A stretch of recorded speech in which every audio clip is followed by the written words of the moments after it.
हमारे साथ हमारे सहयोगी कुमार गौरव भी जुड़ चुके हैं। कुमार गौरव, कल भी बैठक हुई थी और आप चर्चा कर रहे थे, लगभग वही अध्यक्ष की जो आपने कही थी बीजेपी की तरफ से हो गया, लगभग ये तय हो चुका है। लेकिन गौरव, ये जो मुहर लग गई है नाम की, ये तय है कि ये तिकरी जोड़ी पर फिर से भरोसा किया गया। ऐसा लग रहा था कि डिप्टी सीएम में इस बार चेहरे में बदलाव हो सकता है, लेकिन इस जोड़ी पर जनता ने भी मुहर लगाई थी।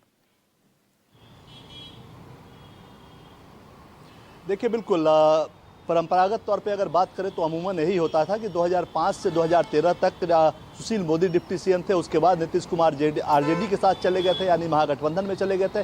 फिर जब वापस लौटे तो उसके बाद बीजेपी ने अपना डिप्टी सीएम बदला था, तारकिशोर प्रसाद और रेणु देवी बनी। उसके बाद फिर जब इधर उधर हुआ, चुनाव के बाद फिर साथ आए, तो उसके बाद फिर से सम्राट चौधरी और विजय कुमार सिन्हा को उप मुख्यमंत्री बनाया गया था। जाहिर तौर पर विजय कुमार सिन्हा और सम्राट चौधरी और साथ में नीतीश कुमार, इन तीनों की जो तिकड़ी है वो कहीं ना कहीं अगड़ा पिछड़ा सभी समाज को साथ लेकर चलने का एक मैसेज भी, एक फ्रेम में तीनों अगर होते हैं तो अगड़ा पिछड़ा सबको साथ लेकर चलने का एक मैसेज भी देता है। तो बीजेपी टॉप लीडरशिप ने कंटिन्यूटी की तरफ इशारा किया है। लेकिन हाँ, ये बात जरूर है कि बड़ी संख्या में इस बार विधायक जीत कर आए हैं दोनों पार्टियों के, जेडीयू और बीजेपी दोनों के। तो ऐसे में ठीक है, टॉप लीडरशिप का चेहरा वही है, लेकिन उसके बाद जो मंत्रिमंडल होगा उसमें आपको कई सारे नए चेहरे देखने को मिल सकते हैं। उदाहरण के तौर पे मैं अगर आपको बताऊं कि महिलाओं को भी अच्छा खासा इसमें जगह मिलने वाली है, क्योंकि महिलाओं ने भी जमकर बीजेपी के और एनडीए के पक्ष में वोट किया है। महिलाओं की अगर बात की जाए तो रमा निषाद, जो कि ईबीसी वर्ग से आती हैं और अजय निषाद की पत्नी है, उनको मंत्रिमंडल में जगह मिल सकती है। श्रेयसी सिंह जनरल कैटेगरी की हैं, उनको जगह मिल सकती है। गायत्री देवी यादव समुदाय से आती हैं, उनको जगह मिल सकती है।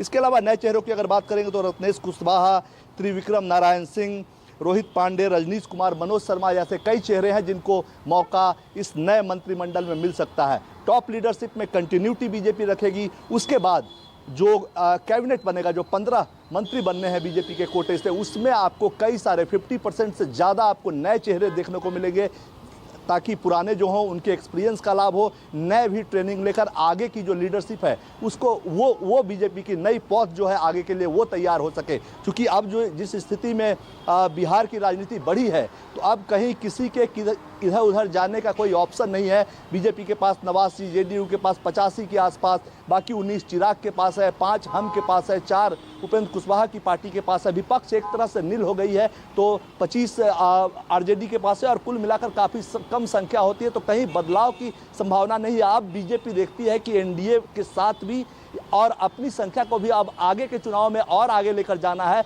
और धीरे धीरे डिपेंडेंसी जो है, चूंकि नीतीश कुमार की उम्र भी है और कई बार उनके स्वास्थ्य की भी खबरें आती है। हालांकि अभी इसमें कोई बदलाव नहीं होगा, जब तक नीतीश चाहेंगे तब तक वो सीएम की कुर्सी पर रहेंगे। लेकिन बीजेपी को अपने भविष्य की पौध तैयार करनी है, क्योंकि हिंदी पट्टी में अकेला बिहार एक ऐसा राज्य है जहां बीजेपी आज तक अपना मुख्यमंत्री नहीं बना सका है। तो ये बीजेपी आला कमान के मन में है। उस हिसाब से ऊपर में कंटिन्यूटी दिखाई गई है, नीचे जो कैबिनेट बनेगा उसमें आपको कई सारे बदलाव देखने को मिलेंगे, पुराने और नए चेहरों का मिश्रण देखने को मिलेगा, ताकि भविष्य की पौध तैयार की जा सके बिहार की राजनीति को लेकर। क्योंकि वही एक राज्य है जहां अब तक एक तरह से देखा जाए तो मुख्यमंत्री के तौर पर बीजेपी का खाता नहीं खुल पाया है। जी कुमार गौरव, आपने उस बात को छेड़ दी जिसका लगातार चर्चा होती रहती है राजनीतिक गलियारों में, क्योंकि इस बार आप देख ही रहे थे जो प्रचंड जीत हुआ उसके बाद यही लग रहा था क्या इस बार बीजेपी अपने किसी चेहरे को सीएम के तौर पर रखेगी। लेकिन नीतीश कुमार ही फिर से इस बार सरकार में रहेंगे और 10वीं बार शपथ लेंगे। लेकिन कुमार गौरव, क्या अगर चेहरे के तौर पर देखा जाए,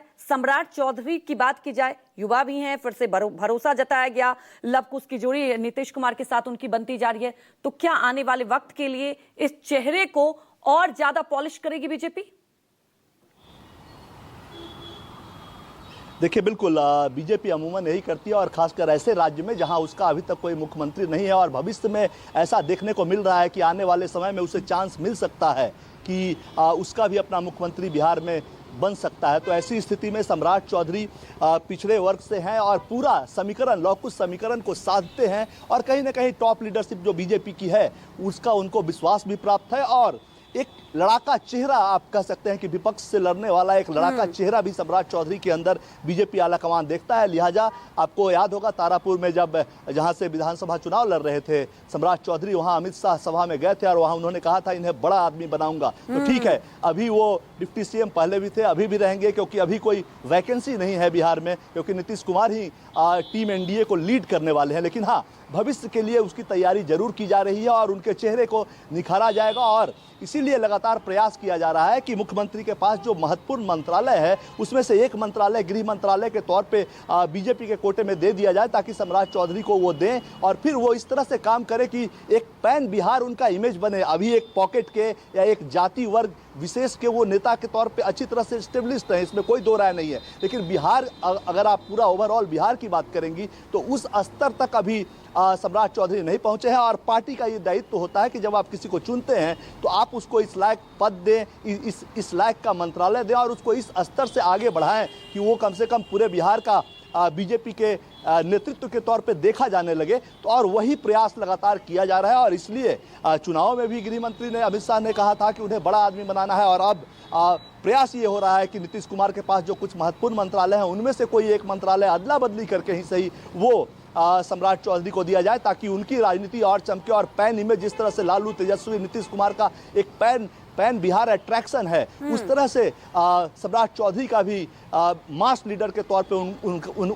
वो उभर सके, ताकि भविष्य की राजनीति में वो फिर से फिट बैठे। क्योंकि देखिए, जहां तक नेतृत्व का सवाल है, ये तय है कि अगर बिहार में कभी बीजेपी को सरकार बनाने का मौका मिला, अपना मुख्यमंत्री बनाने का मौका मिला, तो पिछड़े वर्ग का नेता ही मुख्यमंत्री बनेगा। अपर कास्ट के लिए अब वो सीट वहां पे नहीं रह गई है, क्योंकि आप देखिएगा तो केंद्र की लीडरशिप से लेकर बीजेपी की राज्य में भी जो तमाम बड़े नेता हैं वो पिछड़े वर्ग से आते हैं। जो कहा जाता है कि इसलिए एक टर्म है कि बीजेपी का बिहार में मंडलाइजेशन हो चुका है। अब कोई और मैसेज देने की जरूरत नहीं है, इन्हीं नेताओं को उभारना है, आगे लेकर जाना है, उनके चेहरे को चमकाना है और वो ऐसा काम करे कि वो खुद भी जनता की नजरों में प्रिय बने। तो उस लाइन पे अब ये प्रयास हो रहा है और जाहिर तौर पे सम्राट